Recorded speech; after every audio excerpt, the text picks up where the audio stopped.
All right, everybody, welcome back to another episode of Word with Ty Brownlow. I am your host, Ty Brownlow, and remember, no one is worthless. No story is worthless. Today, ladies and gentlemen, do I have a guest for you?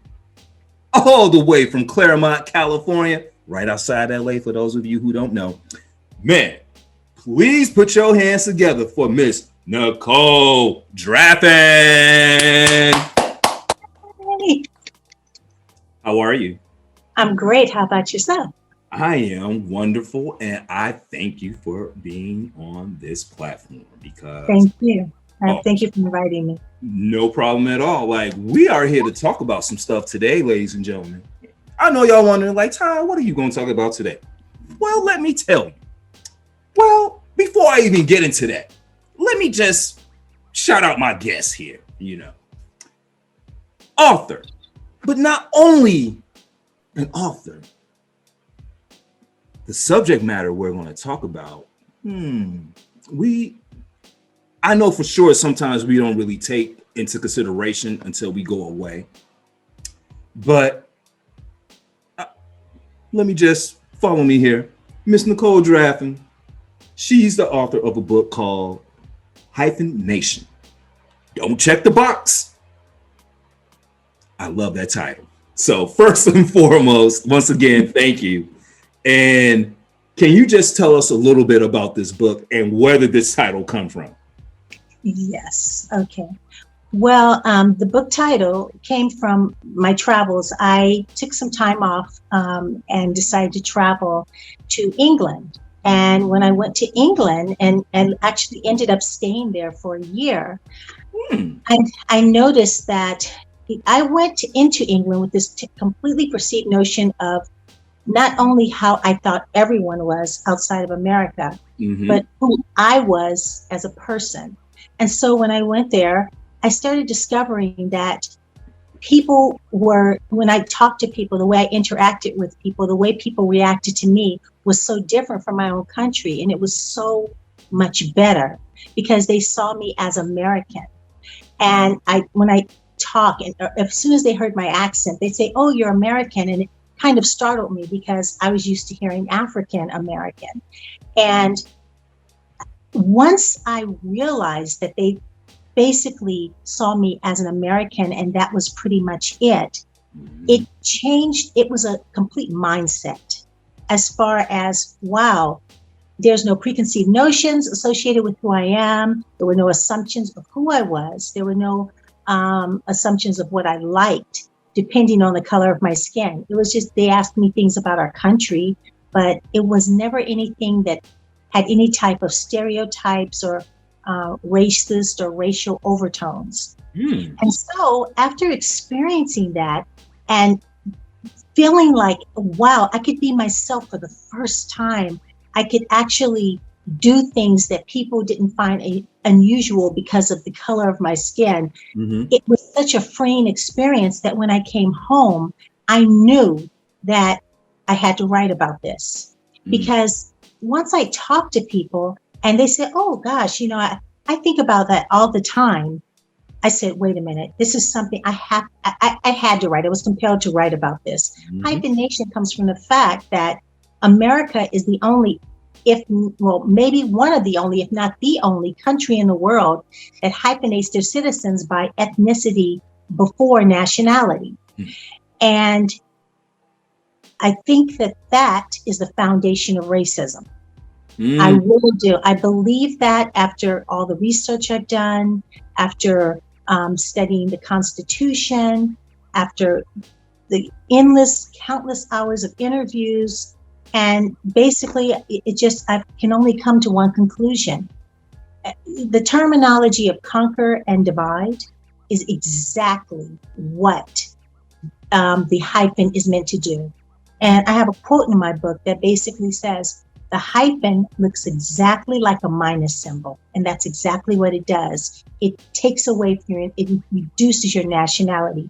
Because quite honestly, I don't have to tell you, the only people in this country who are allowed to call themselves just American are white.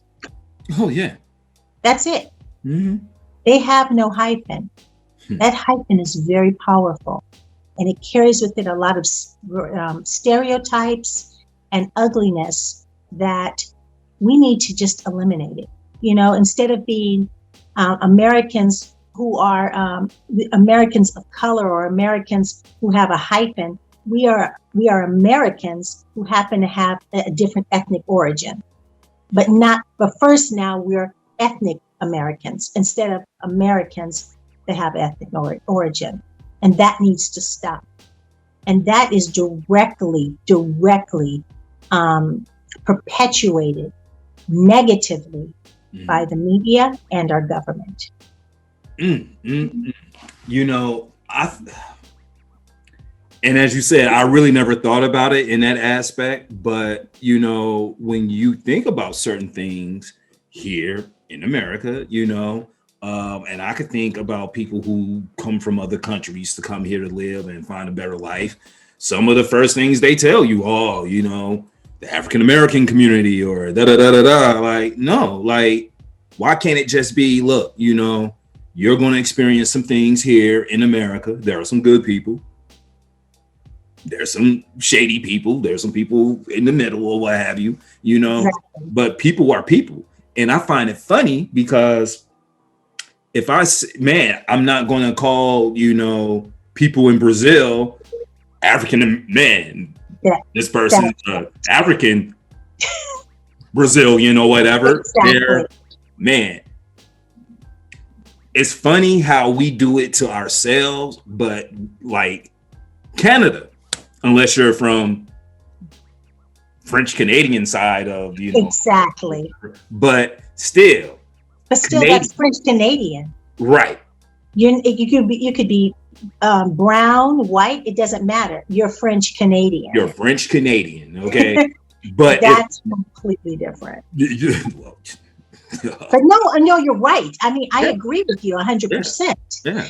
And it's funny. You know what I loved about it? I love that when I talked to many people of all races, and I really enjoyed the fact that when I talked to white people, they had no idea. They said, "I never thought about that," because there's very few white people, I'm sure, in America who you have to say, I'm not certain. What do you want to be called, white or Caucasian? But how many times have I been told, "Oh, what do you want to be called, Black or African American?" I'm American, and my name is Nicole. Nice to meet you. Right. I don't quit trying to label me. People asking, "What are you?" Because they want to know what you are, so they can say something to make you feel comfortable when you're already comfortable. So if you say, "Oh, I'm Latina." "Oh, I love Mexican food." "Oh, my son's dating a Latina girl." "Oh, I'm Black." "Oh, I like soul food." That's true. One of my best friends is Black. God. Where? I don't care. And so we have to we are making each other as Americans uncomfortable by doing this. But here's the sad thing. If you look at any movie that was made, probably even now, but I'm just going to say 2000 and back, pretty much every Black person you see is, doing poor, struggling, homeless. It's something like that. We're robbing somebody, we're stealing something, we're doing something. And even our superheroes, they can't just be lightning. You have to be Black lightning. They can't, the one who his body can't he can get shot up, and I can't remember his name right now. Luke Cage, and he's saving the hood. But white superheroes can save the world, but we have to just save the hood. Really? Come on now. It's like, these are the things. This is what things. Now, here's the thing. This is the kind of a dichotomy of it, is that you want to support, but at the same time, you feel like you want to boycott. It's like, if you can't show me in a positive light, I'm not going to give you my dollars. I'm not turning on your show. And every sponsor that sponsors this show, I'm not buying your products. If we do the same thing that these TikTokers, who I'm very proud of, these Black TikTokers, who are saying, I'm not allowing you to steal my content. That is what people of color need to do every single time there is a negative, something that shows them negatively depicted. And I'm talking about Asians, Latinos, Arabs, Black, I don't care. If we see ourselves depicted in a negative light, boycott every sponsor who is sponsoring that show. And so the thing about with hyphenation is that, someone said, well, I want to be called African American, and that's fine. But here's the thing. If you want to be called African American, you have to really start putting that in context. Africa is a huge continent. I think Nigeria alone has 200 different cultures. Okay. How are you calling yourself that when you have no idea of what part of that magnificent continent you hail from? You don't know if it's Kenyan, Nigerian, Nairobi. You don't know. And so Black Africans do not consider Black Americans African. Why are we taking the name of another continent? It's like we're two continents. You don't see like Swedish and Irish American and German American. I mean, you can use that, but that's not, no one's going to ask you, what do you want to be called? Right. And then of course we have Dominican Republic. We have people who are brown, but they're not from an African continent. And so what'll happen is that, but everyone is mushed. I heard something else that I wish I had written in my book, I've talked about, because it's already been written. Black is not a monolith. We are not just one thing. We are everything, and we are everywhere. And until we can remove that hyphen and just look at each other, and I'm talking about Black, white, Mexican, doesn't matter. As Americans, we're not going to move further. Because it's very important that we get rid of it. That's why I put don't check the box, because the census. Let's talk about it. Come on. Racist. And let me tell you why. The census wants to know what color you are. Why? Why is that relevant? Now, income, okay, if you want to know kind of the income or your education, but when you're asking about race, ethnicity, then that makes me suspicious, because here's what I'm thinking. You have this part of the city that's all Black, and this part of the city is all Latino, and this part of the city is all white. And you have this census, and you have government funds. Where are those funds going to? Who's going to get, and let's say they're all poor. All three of those areas are poor. I don't trust the government enough to say, okay, we're going to equitably divide this. And this is the thing. You know what's the sad thing about this Black, Latino, and white neighborhood? They all want the same things. They want a good life. Their children, these people could all be friends. And I'm sure they are. They're all Americans. So why does the hue of their skin make their needs any different? Now I can see, so why are we checking these boxes and helping the government out? I don't even think that presidential candidates should have a party associated with them. I think that you should renounce all your parties, because aren't you supposed to be the president of the United States for everyone? That's so true. Why are you, if you have a party, that means you're only president for that. To me, it feels like you're the leader for that party. I think that should be completely revamped. But that's just my opinion here, neither here nor there. However, we need to start treating each other as Americans. The only time I ever heard all Americans call each other Americans was probably after 9/11 and at the Olympics. So, either there's a great tragedy, or we're celebrating the country. That's right. Overseas, and you're not a true American. You're not even. Oh my God! Case in point. You know what? Oh, Nicole, look, you're on to something, because just a few weeks ago, when the young lady track runner, Sha'Carri, when her test came out and she tested positive for marijuana, and after that, that was like a big backlash from like black people, you know, oh, I'm not gonna watch the Olympics, I'm boycotting, I'm doing this, I'm doing that, da da da da da. And while I may have felt that might have been a little extreme, yeah, that's just me.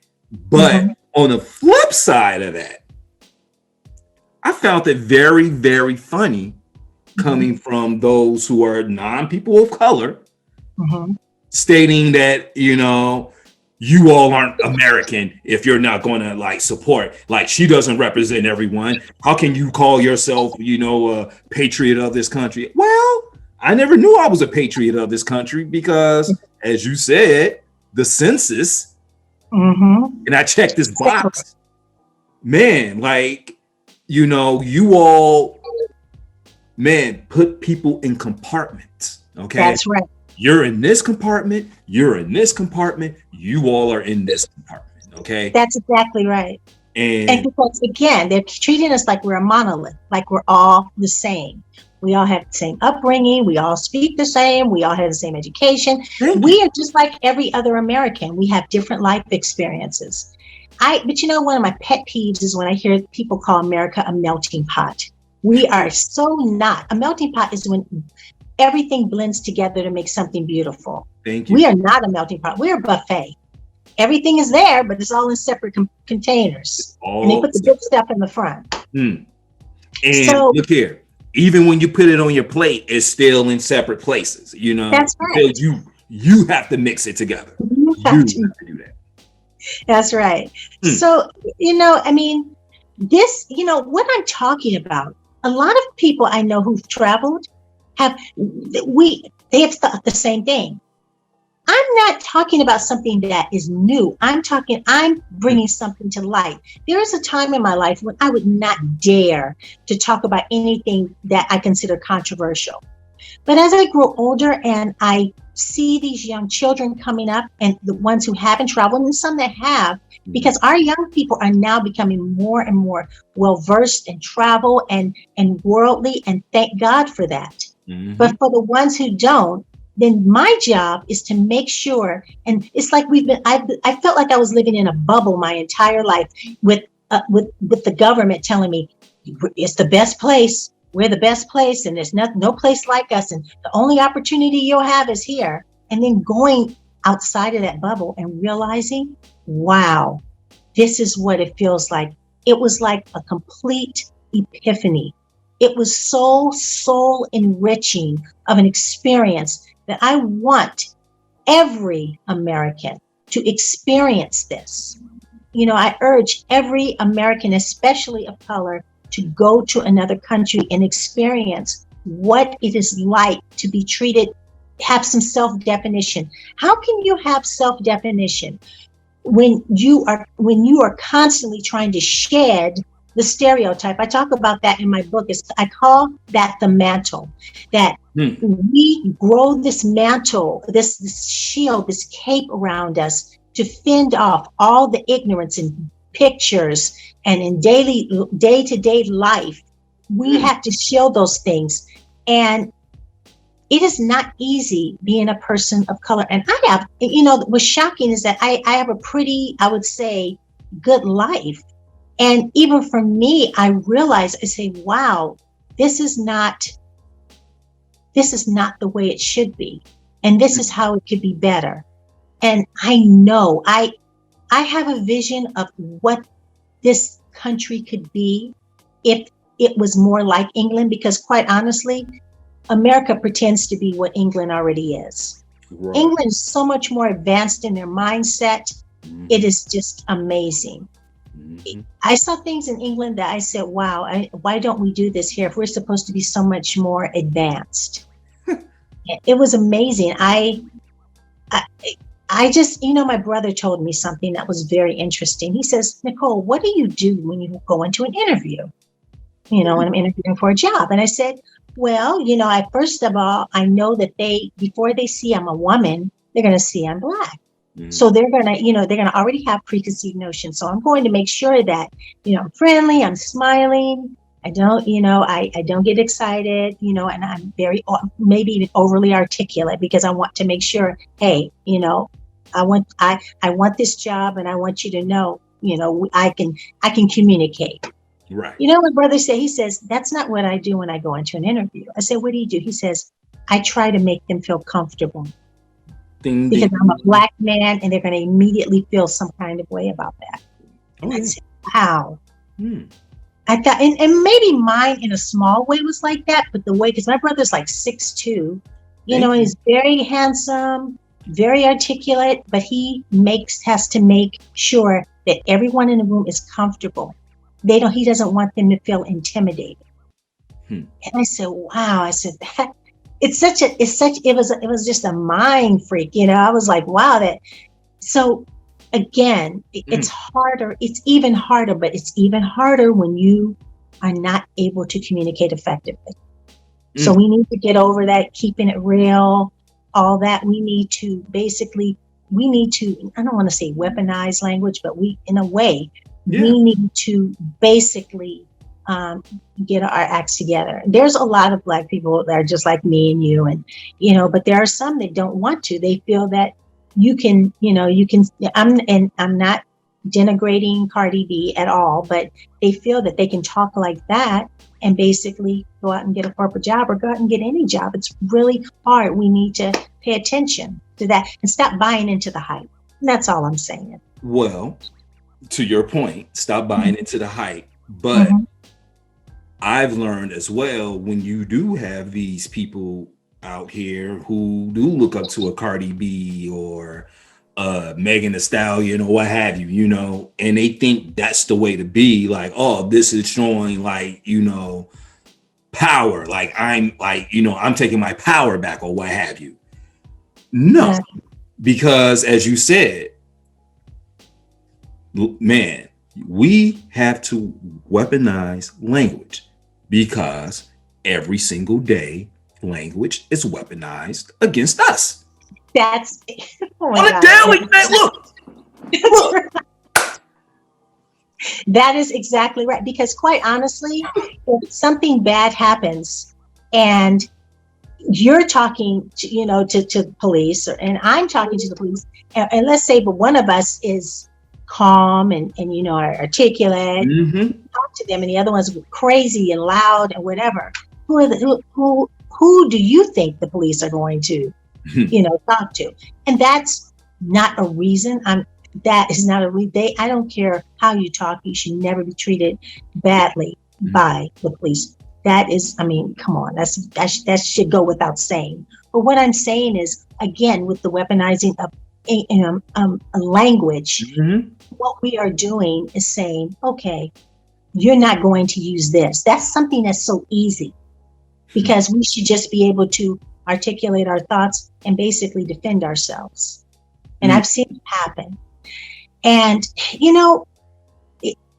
I'm very happy that I was worried when I first wrote this book. I felt like there was going to be such an angry backlash of people, how dare you? You don't tell me what to call myself, who to be. And it was the exact opposite. I had so many great reviews with my book, and I had so many people talking to me, walking up to me, shaking my hand, said, thank you for writing this. Yeah. Because it's not a long book. It's only about 130 pages. It's a very short, sweet read, but I wanted to pack it as full as I can with information.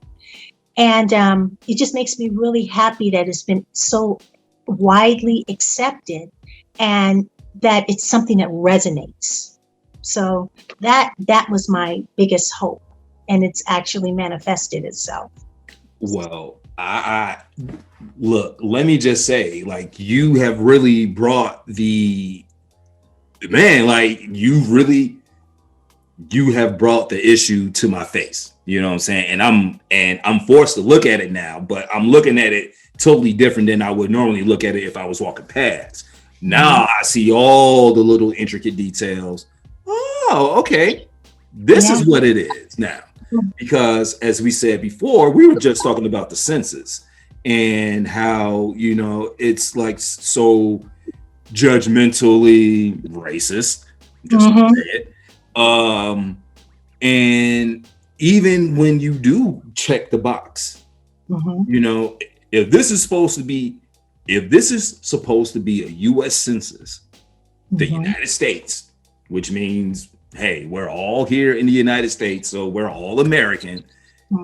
There shouldn't be, okay, check this, check this, check this, check this, check this, check this. And even for like surveys, because America now is so data driven. Everything is driven off data, you know. So the census is no different. Exactly. When we talk about these communities or what have you, oh, okay, well, we went in here and we took the census. We took the census, and man, I've seen it in the news. I'm pretty sure you've seen it in the news where, man, all of a sudden you will see zones change. How, like, I'm glad you're talking about that. Oh, come on. Like, you know what that's called, right? That's called gerrymandering. Basically, what happens is that, let's say you have a circle. And let's say each quarter is a mixture of different races within this circle, right? So the way gerrymandering works, normally you see a circle, you're going to divide it into a quarter. So it's each quarter, and that's each councilman or district person has that. But what they do is they take that circle and they cut it up into weird slices. So because that slice will contain more Latinos, that slice will contain more Black people. That's how these congressmen are able. That's one of the reasons why they're able to stay in office so long. They basically break up these districts into weird areas so that they can get the vote that they want from the people that they're targeting. And you know, that's the thing. I mean, if you are for everyone, then why are you only speaking for a few? I don't know what would happen to the elections if a presidential candidate walked up and said, I am not Democrat, I am not Republican, I'm not even independent. I am a president for the people. I belong to you and I'm here for you. And this is what I'm going to do for you. The only reason it wouldn't work is because there's such division within the Senate and the House for fighting for their side instead of being for America. Any congressman or senator who does not fight for every American's rights is not someone who should be in the House or Senate.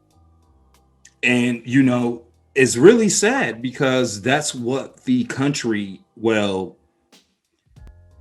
I'm not even going to say we were founded on that, but eventually that's what we've become, you know. Well, exactly. Red state, blue state, you know. But people are tired of it. And I tell you, I know that this is going to be something that is going to take, this is just building momentum every day. When people start reading this book, when they start thinking about it, they're going to say, yeah, why? And the basic reason I wrote this book is to at least start the conversation. Let's start the conversation, the what ifs, because this is the only way that we're going to make this happen. I mean, we have a lot of great things happening and there is progress, but this right here would just basically be the cherry on top. So that's why it's needed. The conversation's needed. How can people get your book? It's available on Amazon, on Barnes & Noble, or my website. My website is hyphened-nation.com, and that's hyphened with a hyphen, nation.com. And so I had to put that on there. And so you can get it anywhere. You can get it through the website, through Barnes & Noble, Amazon, and a few other places. All you'd have to do is type it in Google or whatever, and it's right there. I love it. Now, as far as like age ranges, is this more like young adult, older adult, or should teenagers be reading this book as well? Oh, most definitely. You know, we have a lot of teenagers that travel, and they're lucky because their parents send them places. And this is where you want, this is a book that should be in schools. It's, you know, I am not an academic scholar, but this is the type of book that starts the conversation. I could see this book being a class. It should be a class. Yes, it would spark such a great, not only debate, but it will also spark, it would like flip a switch on. It's a mindset. I've been asked to speak at a couple of schools about this. And, and that's exactly what we talk about. And basically that, why do you call yourself a hyphen American? Why are you? We are not the other. We are Americans, because that's actually what that hyphen is. Other minus American. Other minus American. We are American. That's all we know. If I lived in Africa, or if I was, do white Africans call themselves European African? They call themselves African. They're African. So why are we calling ourselves something that doesn't make sense? Now, if someone has a good argument and for why it makes sense, I'm more than welcome to listen to it. I like the debate. Well, I'm going to say this. If they have an argument for that, I mean, personally, I feel it's power driven. Yeah. Because there's really no way to really like classify, you doing this other than power. You're giving one section more power than you're giving everyone else, because you have this information here and you've learned to weaponize the language. That's right. I mean, just like the way we've even weaponized our holidays. Black History Month, the shortest month in the year, is basically, why are we separating Black history from history in general? A Black history is American history. American history is Black history. We don't have a White History Month. Why are we doing this? I know that it was needed, and but I feel like my niece, who graduated from high school and is now attending Berkeley, thank God. Okay. I know, I'm so proud of her, but she said, Auntie, I hate when they teach Black history, because all they want to talk about is Martin Luther King and Carver and the peanut. That's all they want to talk about. There's never anything outside of those two things that they want to talk about. And she said, there's so much more to who we are than that, but no one's willing to talk about it. I was like, I agree with you 100%. We need to stop this. But what is it? There's a saying, people will do to you what you allow. There's something like that. So as long as you allow it, it's going to happen. We need to stop allowing it.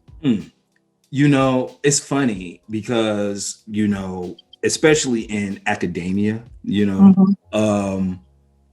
I find it funny. I was a psychology major, and there are no Black psychologists or relevant Black psychologists who came up with like a theory on why this is or this is. What my psychology teacher told me to do? Well, if you want to create your own theory, then you should do what other people do. Go into sociology, become a Black sociologist. And, I felt offended at the time, but after I stopped to take a look and really think about certain things, man, usually all the people who are African, who are Black, who have made breakthroughs in psychology aren't considered psychologists. They're considered sociologists, because it's a way of living more so than a mind state. Now, you know what I'm saying? So like, it's just funny, like this whole conversation is very eye-opening, and I never really thought about the hyphen. Yeah, it's just a little minus sign, just for us. But it's funny. I'm sorry to interrupt you, but it's so funny you said that. It kind of gave me chills. I had an opportunity to attend an online class at Yale University, a sociology class. And it was with Professor Bloom, Paul Bloom. He talked about coalitional thinking and how it was. He gave an example in one of his lectures where they said if you ask someone who was brown a question, and then you ask somebody white a question, and if someone got the question wrong, you would attribute it to the brown person. But it changes when you put them all in basketball jerseys. Then it becomes a team. So you blame the team more than you blame the individual. Hmm. And that's called coalitional thinking. Mm-hmm. And that's what would happen if we stop calling ourselves hyphened Americans. If we, as we see each other as Americans, we will start getting a more coalitional unity within the country. Because because you're an American, I'm an American. Let's work together to make the country better. Instead of you're Black American, so you don't really belong here, or you're Black American, so you have a different mindset for what you want. No, Exactly. You're American. American is we're such a distinct, specific cultural country. Mm-hmm. I mean, it's very distinctive. What Americans, our expectations, the food we eat, just our lifestyle is very distinct. Mm. Why is that separated by color? It's ridiculous. So,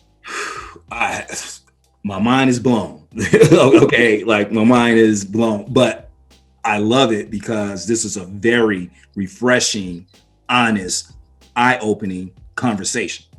thank you. And as we said before, we don't really talk about this, or we may think it. I mean, look, we may think about it, but we're not acting on it. Exactly. Oh, we talk about it. We talk about it around our dining room tables. Mm-hmm. We talk about it with our friends. Mm-hmm. We need to start talking about it on social media. We need to start talking about it on television. Right. And we need to start making white people ask the question as well. Why am I an American and you're a hyphened American? Really? Why? Why? Why? Oh my God. So look, if people want to get in contact with you, man, look, Nicole Draffen, I want to get in contact with you. How can people get in contact with you, either like on the internet or social media, what have you? I have Hyphen Nation Instagram, Okay. Twitter, Facebook. I have hyphennation@gmail.com. I have hyphennation.com, the website. I have so many ways. And when you send an email through the website, it goes directly to me.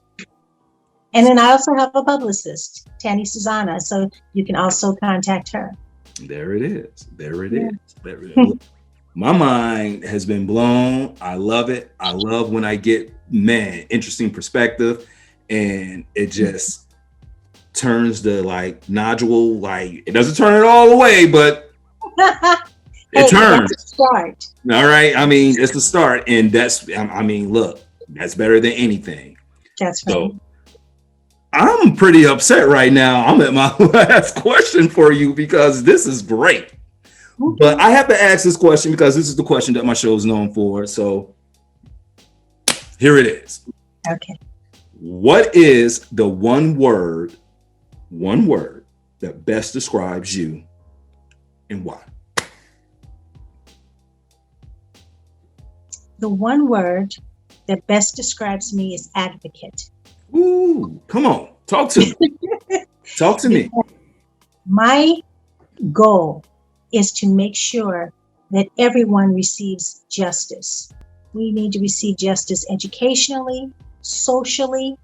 We need to get any type of justice that basically will bring people's lives up and make it better is what I'm advocating for. So I'm going to advocate to eradicate a hyphened nation and to help my American family to realize that that's exactly what we are, Americans, and nothing else. Hey. Punchy. That's my word for you. All right. Thank you. Someone told me that a while ago, and I was like, hey, but once I thought about it, I'm like, okay, but I'm going to say it to you because you're hitting them right in the mouth with it. But it's with a purpose. And as you said, being an advocate, you're getting these conversations started. You're advocating for, the family. That's right. Not just one, the family, togetherness, That's right. cohesive. That's right. Coalitional. That's Coalition. right. Okay. That's All right. Meaning all We're all in this together. We're all in this. Oh my God! Look, ladies and gentlemen, this has been Word with Ty Brownlow. I have been your host, Ty Brownlow. Remember, no one is worthless. No story is worthless. You can follow me all social media platforms at Word with Ty Brownlow, or just go to my website, tybrownlow.com. I ain't even got to tell you, y'all getting this conversation already. You know what I'm saying? Plus other great conversations. So, Miss Nicole Draffen, I thank you for being my guest. Okay, because the eye-opening and, you know, labeling and things like being in like compartments or what have you, we got to get rid of that, you know, because as you said, the United States of America. So if it's the United States of America, then we are all American. There's no need to put anything else on it. We're American. That's right. That's just what it is. Amen. All right. Amen. On that note, ladies and gentlemen, man, we are out. Peace, love. Man, thank you.